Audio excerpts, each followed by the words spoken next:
دیارے مغرب کے رہنے والوں، خدا کی بستی دکان نہیں ہے۔ کھڑا ہے جسے تم سمجھ رہے ہو وہ اپنا کم عیار ہوگا۔ تمہاری تہذیب اپنے خنجر سے آپ ہی خودکشی کرے گی۔ جو شاہ کے نازک پہ آشیانہ بنے گا اپنا پائیدار ہوگا۔ قابل تکریم جناب صدر اور معزز سامعین گرامی، السلام علیکم۔ آج لب کشائی کے لیے جو موضوع مجھے مرحمت ہوا وہ شاعر اقبال عظیم کے ایک شعر کا مصرع اولا ہے۔ اپنی مٹی پہ چلنے کا سلیقہ سیکھو۔ صدر زیبا کار، سوال یہ ہے کہ آخر ہم ایک مضطرب، بے چین و بے قرار اور بکھری ہوئی قوم کی طرح زندگی گزارنے پر کیوں مجبور ہیں؟ آخر وہ کون سی چیز ہے جو ہماری بے یقینی اور بے چینی کو ختم کرنے اور ہمیں منحرف قوم یکجا کرنے میں رکاوٹ بنی ہوئی ہے؟ آخر اس کے پس پشت کون سی چیز کار فرما ہے؟ تو میرے خیال میں جہاں اور چیزوں کو مورد الزام ٹھہرایا جاتا ہے وہاں اکثر اہل علم و دانش کا یہ خیال ہے کہ انسانیت کو بڑھنا کرنے میں مغربی تہذیب و ثقافت کا کردار صاف اور واضح ہے، جو 21ویں صدی میں مزید گھناؤنے انداز میں ہمارے سامنے آیا ہے۔ کرن بلبلوں تاؤس کی تکلیف سے توبہ، بلبل فقط آواز ہے تاؤس فقط رنگ۔ جناب صدر، اب اس امر میں کوئی شک و شبہ باقی نہیں کہ مغربی طرز عمل نے انسانیت کو اور ہمارے اسلامی معاشرے کو اپنی لپیٹ میں لے لیا۔ اسلامی پیغام سے ہمیں یکسر بیگانہ و بے نیاز کر دیا۔ مغربی اطوار ہماری رگوں میں سرایت کر چکے ہیں، بلکہ یہ کہنا غلط نہ ہوگا کہ ہم نے خود ہی اس زہر آلود انسانیت سوز تہذیب کو اپنے اوپر مسلط کر لیا۔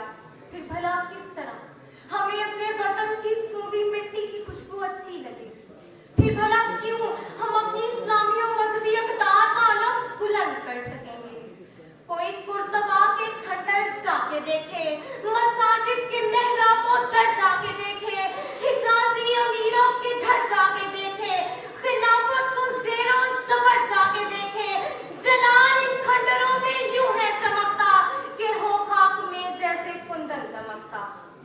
جناب صدر، کردار مسلمان بحیثیت باپ، بھائی، خاوند، سپاہی، مدبر اور قاضی کے ساتھ ساتھ بحیثیت مزدور، کسان، صنعتکار، محنتکار، بحیثیت شاہ اور گدا بے مثل ہے۔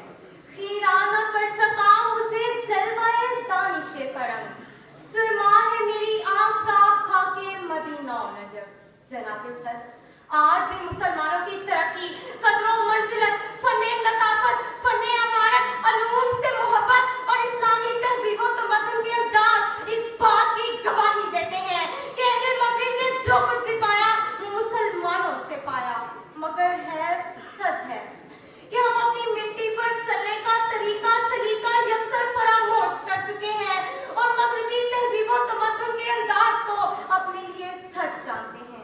کاش ہم اہل مغرب کی دو رنگی کو جان سکے، ان کے خیر و شر کی مثالیں دیکھ سکے، جمہوریت اور استعمار کی بنیادوں کا کھوکھلا پن پہچان سکے اور اپنی مٹی پر چلنے کا سلیقہ جان سکے۔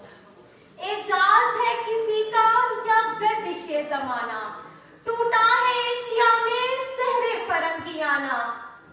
اے لا الہ کے وارث باقی نہیں ہے تجھ میں، گفتار دل برانہ، کردار قاہرانہ۔ تیری نگاہ سے دل سینوں میں کانپتے تھے، کھو گیا ہے تیرا جذبے قلندرانہ۔ جناب صدر، ہم نے اسلامی انقلاب کو، اسلامی ثقافت کو، ریاست کو، عبادت کو اور اپنی شرافت کو تاکہ نسیان میں رکھ دیا ہے۔ پیغمبر آخر الزماں سرورِ کونہ مقام کا ارشاد ہم بھول گئے، من تشبہ بقوم فہو منہم۔ جس نے دوسری قوم کی شکل اختیار کی وہ اسی میں ہے۔ جناب صدر، آخر میں میری چند گزارشات ہے کہ ہمیں پھر سے وہی طور پرانے اپنانے کی حاجت ہے۔ ہمیں پھر سے زرعی روایات اور اقدار کی پاسداری کی ضرورت ہے۔ ہمیں پھر سے سچا مسلمان اور پکا مومن بننے کی توقع کرنی ہوگی۔ ہمیں زوال سے نکل کر بام عروج پر جانا ہوگا۔ ہمیں پھر سے دین اسلام کے فلک پر سریا بن کر جگمگانا ہوگا۔